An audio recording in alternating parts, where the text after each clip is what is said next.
Merci, bonjour. L'exercice du keynote, c'est on a le droit de faire sa pub, et en échange, on apprend quelques trucs publics. J'essaie de vous sortir quelques trucs que vous pouvez caser dans les soirées parisiennes, notamment le concept du marché brique. L'essentiel, c'est de connaître un mot qui est légèrement tendance, mais pas encore connu par tout le monde. Quand tout le monde le connaît, c'est pas intéressant. Donc là, c'est juste c'est bon. Donc ce soir, vous pouvez le recaser sur le marché brique. Le marché brique, c'est un anagramme qui veut dire réside. Donc les Français sont traditionnellement moyennement bons en géographie. Le Brésil, c'est en haut à droite dans l'Amérique du Sud. La Russie, c'est sachement vraiment éclaté, vous le connaissez. L'Inde, en bas à gauche. Et la Chine. D'accord ? Donc, alors le marché brique fascine absolument tout le monde. Il fascine les constructeurs, les fabricants de logiciels et de fabriques pour un certain nombre de régions. Alors, d'abord parce que il y a du nombre et il y a du chiffre. Vous avez tous Didier Jourval, le centre de gravité de la planète, c'est transporté. D'abord de l'Europe vers les États-Unis, puis des États-Unis vers l'Asie. Donc si on regarde les chiffres, il y a 170 millions d'habitants au Brésil. Je soupçonne des fabricants du concept d'avoir mis la Russie pour que ça sonne mieux. On est plus sceptique sur la Russie, par exemple. Parce que ça faisait un peu plus stylo et un peu moins brique logiciel. Voilà. Ensuite, donc il y a 1 milliard d'Indiens, 1,3 milliard de Chinois. On ne sait pas si c'est 1,3 milliard, 1,1 milliard, 1,4 milliard. Ils sont pas peu. Donc je mets les chiffres français à côté pour donner un petit relatif. Donc en revenu, en kilo-dollars par annuel par tête, on a 9 au Brésil, 10 en Russie, en Inde, 6 en Chine, et 29 000 en France. Alors si on regarde la croissance, donc chez nous on est content quand on arrive à faire des croissances qui dépassent les 1,5%. Donc la Chine a revu ses chiffres dernièrement à 11%, la Russie qui a à 4%. Le Brésil est à 6% parce que c'est en train de devenir le grenier à nourriture de l'ensemble du groupe. Et l'Inde, 7%, ce qui est tout à fait remarquable. Okay. Alors, donc ça a titillé les gens qui vendent des machines et tout. Parce qu'après ça, ils vont regarder combien dans ces pays-là il y a de PC et de lignes Internet. Parce que c'est ça qui va nous répondre à la question. Donc, au Brésil, il y en a 11 millions. Différents. Donc en Chine, 25 millions de PC, mais 79 millions d'utilisateurs d'Internet. Alors vous demandez comment ils font. Donc ils sont là. Donc si vous allez à Beijing, que vous visitez les Internet cafés, vous avez des salles qui sont à peu près 3 fois grandes comme celle-là, et dedans 1 millier de personnes. À peu près autant de filles que de garçons, à peu près aucun vieux, rien que des jeunes. Et tous ils font des jeux et un peu de chat, mais c'est moyennement, c'est pas intensément ni culturel ni très calculatoire. Mais ça interpelle les gens parce que rien que la différence entre les 25 et les 79 va se combler en vendant des machines. Alors, après ça, il y a quelqu'un qui regarde. Moi, je suis toujours très très concerné par Bill Gates et je me fais toujours beaucoup de soucis pour ses revenus et le développement de son business. Et je sais qu'il manque normal. Il a mis en place un truc qui s'appelle VSA, il y a des policiers qui peuvent débarquer chez vous en disant pour vérifier la conformité de vos logiciels et tout. Software Business Alliance, donc c'est des gens terrifiants et qui impriment des statistiques fascinantes. Et ça, donc c'est leurs statistiques sur le manque à gagner de Bill Gates sur les ordinateurs. Donc c'est le taux de piratage dans les pays. Les Chinois sont en tête avec 94%, les Français sont pas mal, traditionnellement, 45%. Brésil 58%, et les Indiens sont plutôt clean. Alors, donc là, c'est regardé par l'ensemble des gens, c'est le deuxième gap, c'est tous ces gens qui consomment du logiciel sans l'utiliser, et ça reste une fascination. Donc ça reste, bien sûr, un manque à gagner pour Bill, et on est tous gênés pour lui, et je pense que j'espère qu'il va arriver à progresser là-dessus et à améliorer sa tenue. Mais ça reste une opportunité très forte pour tout ce qui est logiciel libre. parce que ce serait une façon d'apporter au monde une mise en conformité sans passer par des flics, simplement en régularisant ce qui se passe. Alors, la vraie question se pose déjà. Donc aujourd'hui, il y a à peu près 1 milliard de PC sur Terre, et tout le monde se demande où va aller le prochain milliard. Et alors, donc, dans nos pays, les PC sont de même, le prochain portable. Comme je suppose la plupart des gens dans cette pièce, et vous changez tous les entre 2 et 4 ans, tous les 3 ans en moyenne. Donc ça, c'est une évolution du marché en renouvellement et tout. Mais ce qui est le plus intéressant, c'est quand même le milliard de Chinois.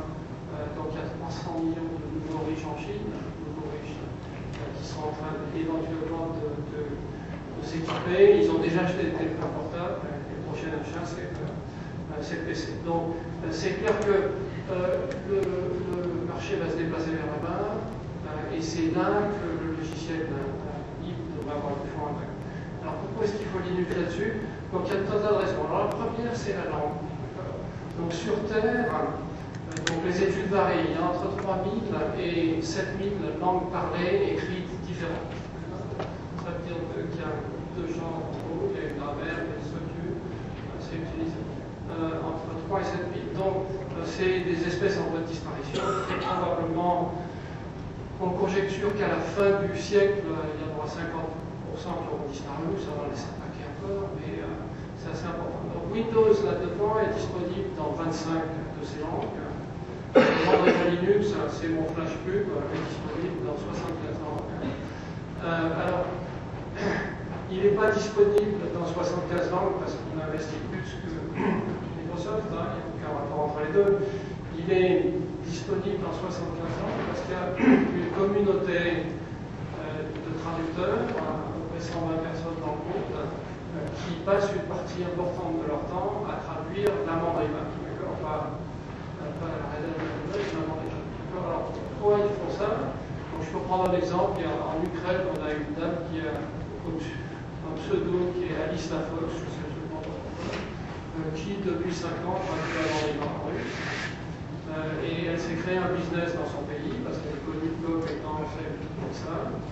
Donc c'est elle a d'abord apporté une technologie dans son écosystème. Deuxièmement, elle fait le conseil de la formation dans les manuels, etc. autour de cette technologie. Donc ça veut dire que le système marche en ce sens que le système a pu s'ouvrir, un écosystème a pu se créer, quelqu'un en bénéficier, et les locaux profitaient de ça.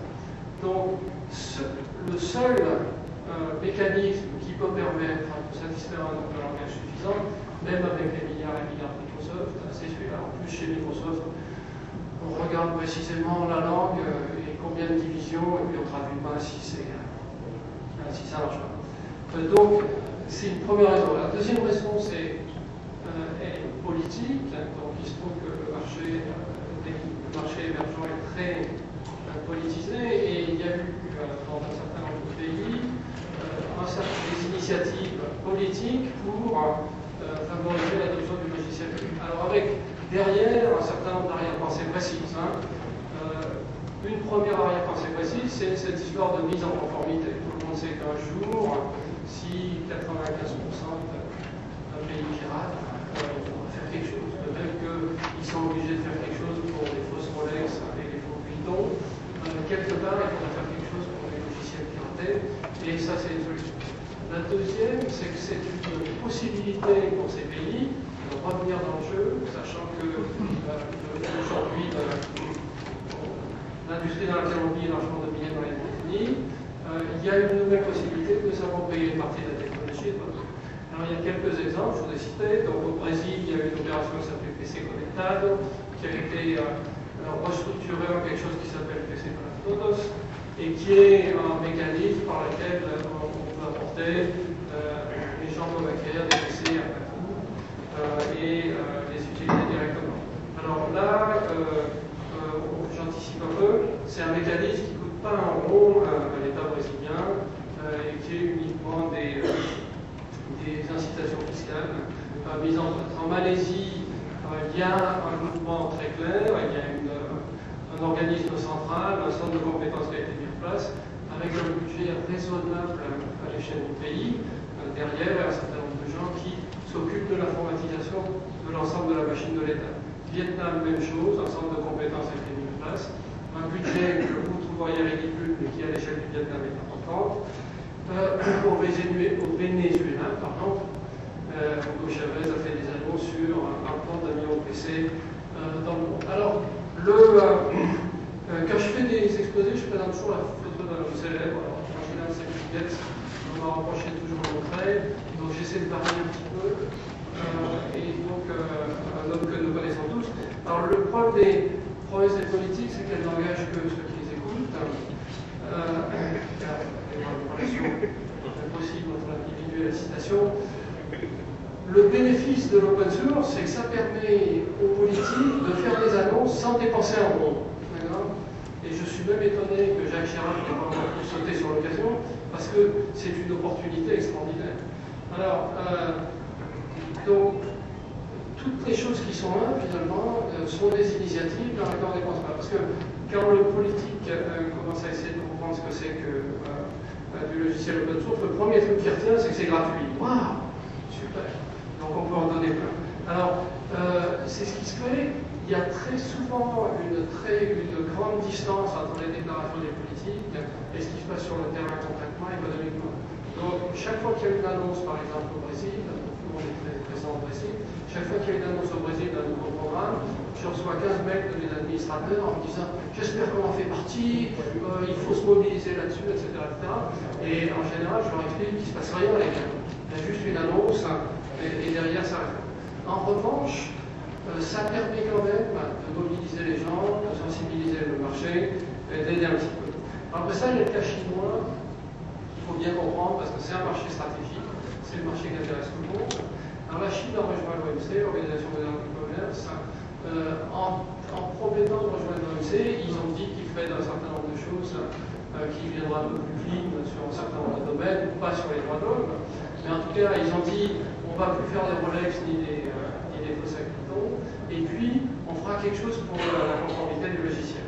Alors, donc,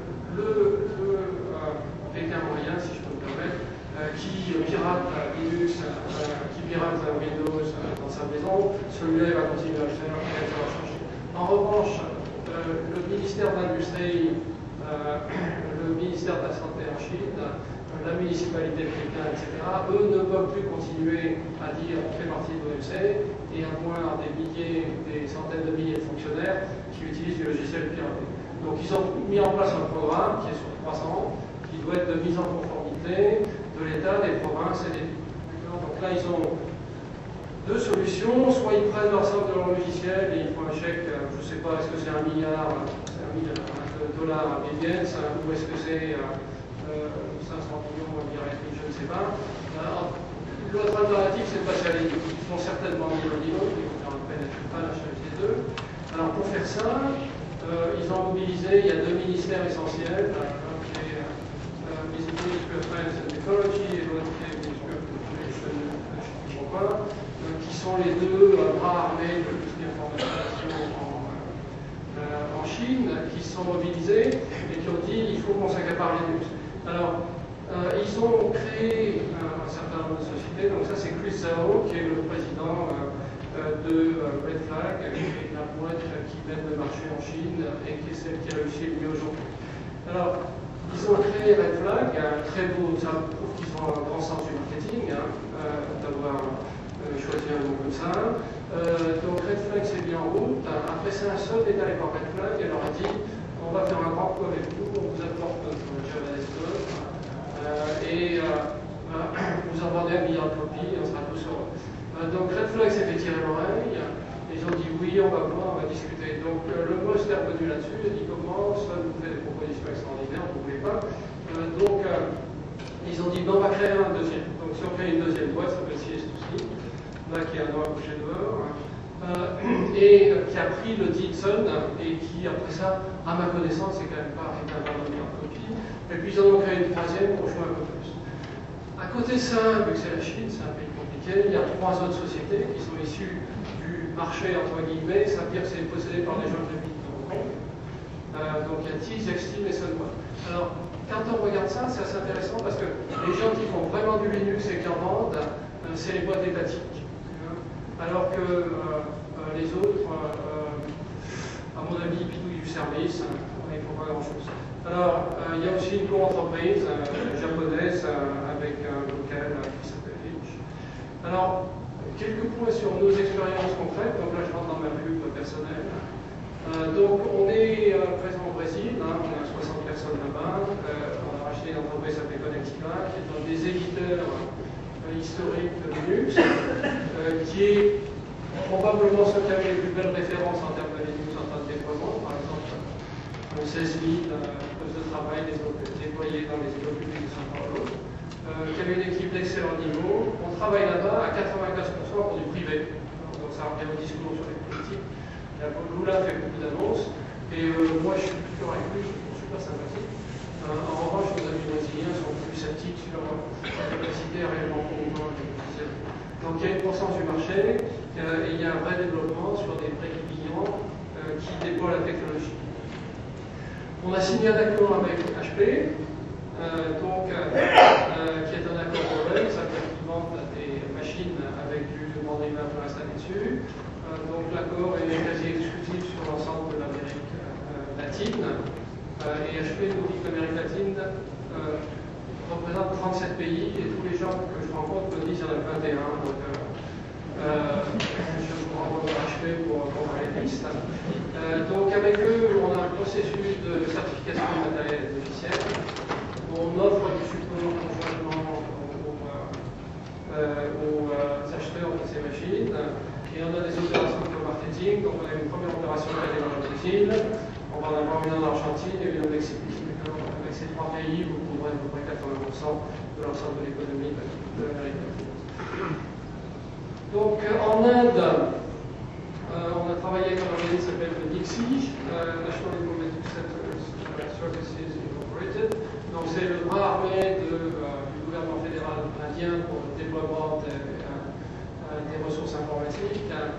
Donc ils avaient un grand projet de déploiement de Linux dans l'ensemble des commissariats de police de l'Inde, ce qui représente à terme 70 000 machines. Ils avaient décidé de le faire sur Linux. Ils nous ont choisi, nous, et là encore on rejoint la politique. Une des raisons pour lesquelles on a été choisi, c'est parce qu'ils se trouvaient qu'on n'était pas américains. Donc on a été choisi, on est en train de déployer avec eux. On est très contents, et c'est une nouvelle, et on va construire à partir de ça notre business. On a fait une opération avec l'initiative du ministère des Affaires étrangères, qui s'appelle l'opération ADEN, donc on se rend un peu du marché BRIC, mais on rentre dans sa logique, qui est le déploiement et l'installation d'Internet Café en Afrique. Donc c'est une très belle opération, et je suis très admiratif de ce que le ministère des Affaires étrangères a mis en place.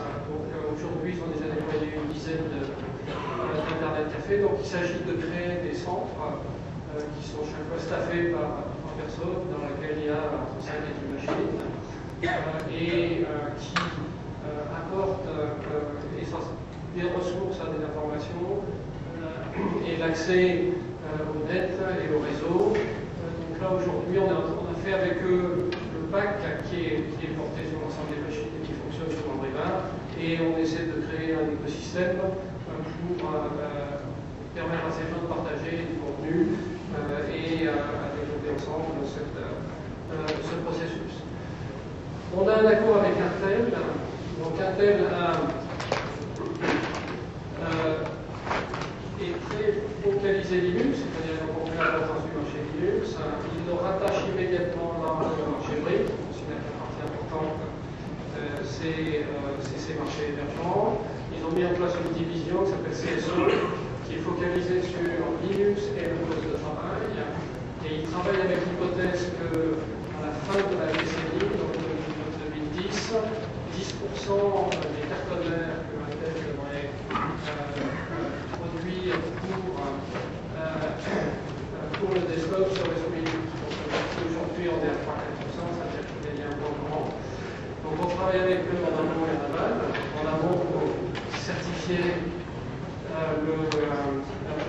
des matériels et des logiciels ensemble, et en aval pour promouvoir les solutions intégrées et les pousser à travers le réseau. Donc Intel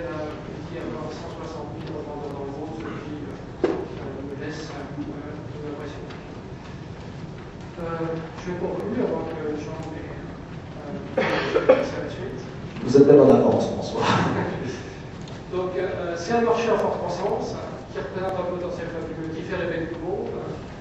Je pense que c'est l'opportunité naturelle à logiciel libre, à beaucoup de titres. Ça permettra à ce pays de se réapproprier une partie de la technologie et de mieux la maîtriser. On est fortement présent sur ce marché parce que c'est notre nature et notre analyse. Merci.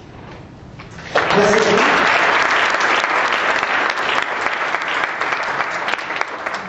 Nous avons quelques minutes pour prendre vos questions. Il suffit pour cela de lever la main. En termes de chiffres, François Mancillon, comment est-ce que ça se traduit en termes de... Comment ? Oui, vous y êtes encore. J'y suis encore. En termes de croissance de Mandriva, ça se traduit en une croissance accélérée du marché entreprise, qui est de l'ordre de 50% par an, et qui est la partie sur laquelle on se concentre actuellement avec les produits et les services qu'on vient de chercher. Et le fait d'être... Enfin, c'est pas forcément le trait, mais le fait d'être français et donc petit face à des panoramas concurrentiels américains qui disposent de ressources considérablement supérieures, comment vivez-vous cela? Donc c'est un handicap dans certains cas, par exemple le PUL préfère travailler avec la date, parce qu'ils sont français, mais c'est un atout dans certains autres cas. Le deal indien a été vraiment gagné parce qu'on était une petite structure française, on était flexible et qu'on était prêt à faire. La fusion Connectiva a aussi été faite parce qu'on était bien reçu et qu'ils comprenaient qu'ils auraient une part du gâteau intéressante et pourraient jouer avec eux. Jean-Pierre Bardalis, un droit de réponse. Je pense que HP et Brésilo a un dos russe, donc ça doit être. Ça répond un peu de la même façon. Alors, d'abord, on ne travaille pas qu'avec la date. On vient d'annoncer jeudi un raccord sur le TPCH qui est sur le SUS, donc on est assez unique. Je disais, mon ami Roussillon, qu'on est également ouvert. C'est une question de discussion. Un point simplement par rapport à l'impression qu'il a faite. Nous, on est très présent au Brésil, on a une grosse activité de service et on voit vraiment un décollage tous azimuts du libre au Brésil. Monsieur, un mot pour vous présenter peut-être? Philippe Bruno, Société Marseille. Effectivement, ça coûte moins cher de régulariser que Linux, mais est-ce que Linux par les sociétés n'est pas encore considérable? Non, Linux est bien moins cher. Alors, ça pèse une régularisation sur le poste de travail immédiate, ça leur coûtera une partie service qui leur accède, mais le déploiement qui est fait en Chine ou sur certaines administrations, c'est zéro sur la partie licence. Sur la partie mise en conformité. Monsieur?